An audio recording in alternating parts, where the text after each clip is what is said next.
Hi friends, ఈరోజు ఈ video వచ్చేసి మనకి వడ్ల గుమ్మిల నోము అండి.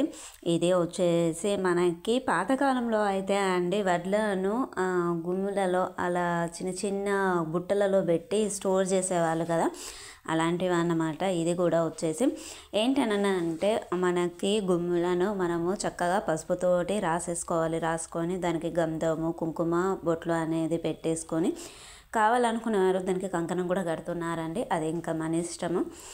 వడ్లు దొరికితే సరే అండి, దాని నిండా నింపవచ్చు. లేదని అంటే కొన్ని దొరికినా సరే వడ్లు అనేది పోసేసి రూపాయికాయను వేసేసి దాన్ని 13 సెట్లు తయారు చేసేసుకొని గౌరమ్మ పెట్టుకొని నోముకోవాలి. ఇంకా అండి మనకి సత్యనారాయణ పీటల నోము ఇది వచ్చేసి అండి మనకి పౌర్ణమి తెల్లవారి పౌర్ణమి పాడ్యమి అనేది తిథి ఉంటుంది అని చెప్పేసి చాలామంది సత్యనారాయణ పీటల నోము కూడా నోముకుంటున్నారు. ఏంటి అని అంటే సత్యనారాయణ పీటల నోముక అండి 5 కథలు వచ్చేసి నేను లింక్ అనేది ప్రొవైడ్ చేస్తున్నాను డిస్క్రిప్షన్లో.